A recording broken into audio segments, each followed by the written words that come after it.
మనస్ఫూర్తిగా కోరుకుంటూ thank you so much. And ఇప్పుడు శివాజీ గారిని మాట్లాడవలసిందిగా రిక్వెస్ట్ చేస్తున్నాము.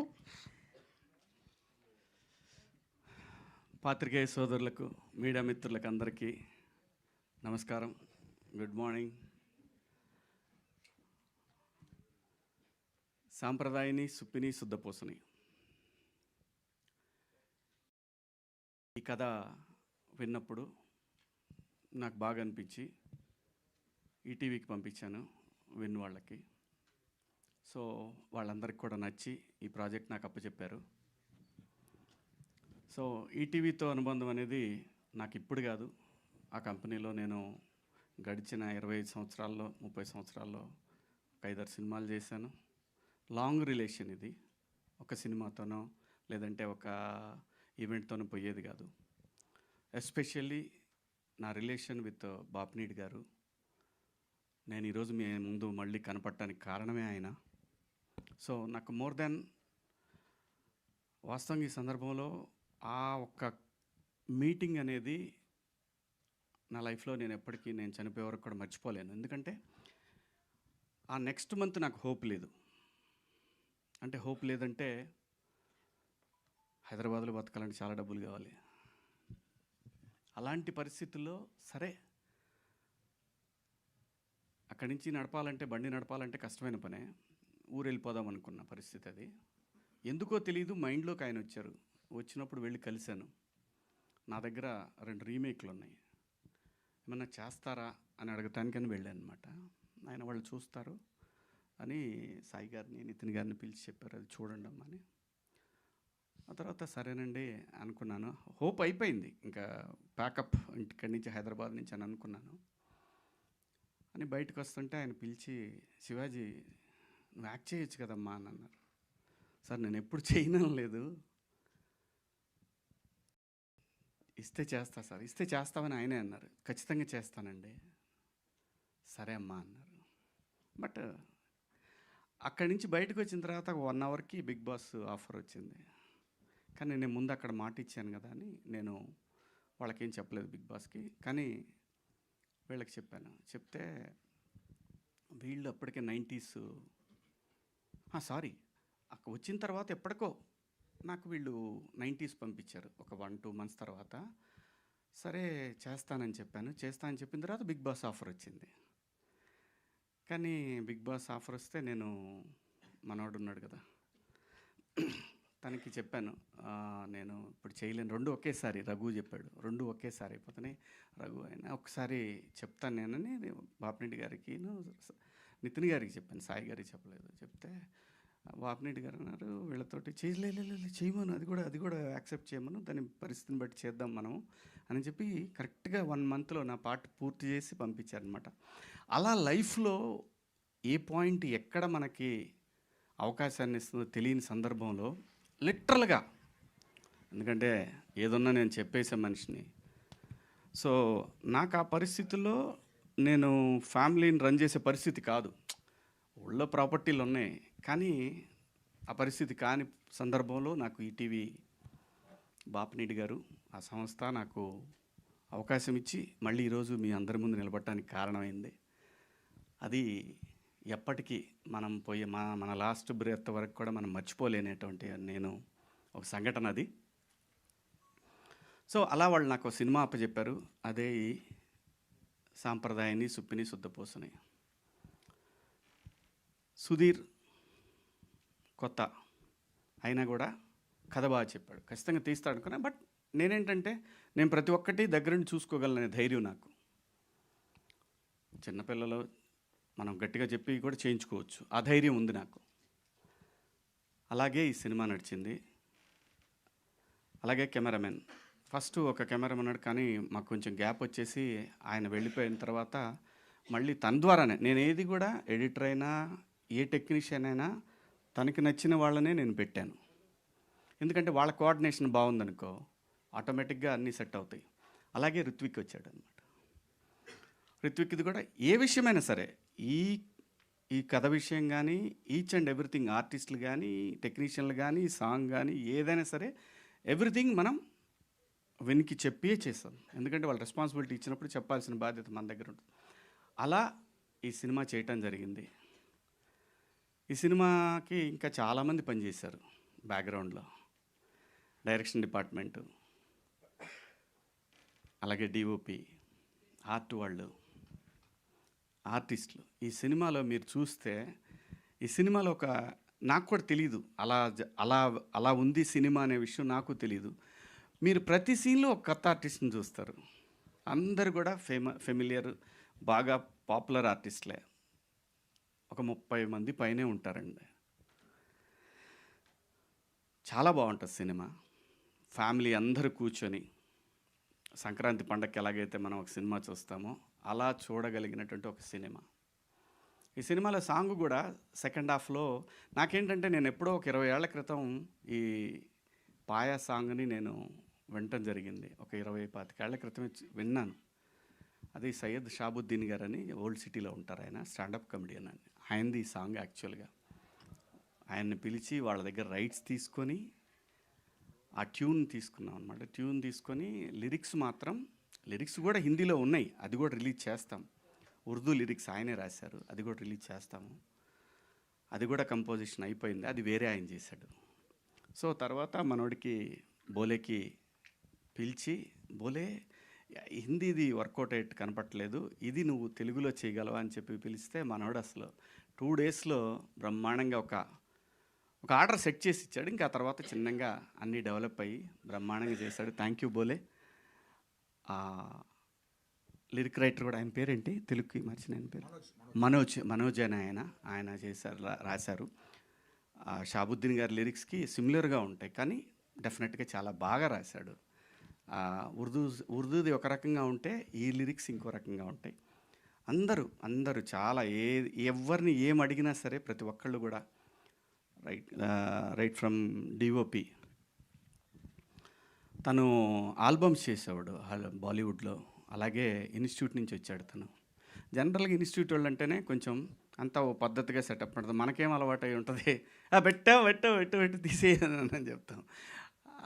ఆ చిన్న వాళ్ళు ఏంటంటే కుర్రాళ్ళు కదా, ఏంటి అసలు వరుస పెట్టి తీసేయమంటాడు ఏంటి, లైటింగ్ టైం ఇవ్వడానికి చిరంజీవి గారి సినిమానా ఇదే, శివాజీ సినిమా అనేవ్వండి నేను. అది అలాగే ఎడిటర్ మనోజ్ గారు కానివ్వండి, మా డైరెక్షన్ డిపార్ట్మెంటు శివ, మావాడు విక్రమ్, అలాగే మా డిఓపి డిపార్ట్మెంట్లో చాలామంది ఉన్నారు. మాధవ, సమిత్, సాయి, అందరూ కూడా అంతా యంగ్స్టర్స్. నాలాగే, నాకన్నా ఎక్కువ కొంచెం చిన్నాళ్ళు. నాకు వాళ్ళకి పెద్ద డిఫరెన్స్ ఉండదు. ఇందాక లయ అంటుంది, నేను ఎంగే లయ, మనం పోయే వరకు మనం ఎంగే, ఇది మాత్రం గుర్తుపెట్టుకో. అలాగే ఈ సినిమాలో రఘుబాబు గారు ఉన్నారు, పృథ్వీ గారు ఉన్నారు, అలీ గారు, చమ్మక్ చంద్ర, ధన్రాజ్, అలాగే నేను తమ్ముడు మీ ముందే ఉన్నాడు ప్రిన్స్. నిజంగా చెప్తున్నాను, చాలా బెస్ట్ యాక్టర్ ప్రిన్స్. చాలా డిఫరెంట్ షేడ్స్ ఉన్నాయి తనలో. ఈ సినిమా ద్వారా మీరు ఇంకొక రకమైన ప్రిన్స్ని చూస్తారు. అద్భుతంగా చేశాడు, మంచి ఆర్టిస్టు. ఇలా చెప్పుకుంటూ చాలామంది ఉన్నారు. చమ్మక్ చంద్ర ఉన్నాడు, రాకెట్ రాఘవ, చిత్రం సీను, ఇమ్మాన్యుయల్, మొత్తం మీకు 45 సీన్లు ఎన్నో ఉంటే 45 మంది ఆర్టిస్టులు కనబడతారు మీకు. ఎక్కడ కూడా ఒక్కళ్ళు కూడా రిపీట్ అయినట్టు కనిపించదు ఏ సీన్లో కూడా. ఆర్టిస్టులు కానివ్వండి, టెక్నీషియన్లు కానీ ప్రతి ఒక్కళ్ళు కూడా చాలా బాగా కోఆపరేట్ చేశారు. కాబట్టి ఈ సినిమాని అనుకున్న దానికన్నా ఒక 7-8 రోజులు ఎక్స్ట్రా పడింది అంతే తప్ప, కరెక్ట్గా యాజ్ ఇట్ ఈజ్ ఏమైతే అనుకున్నామో అన్ని రోజుల్లోనే చేశాము.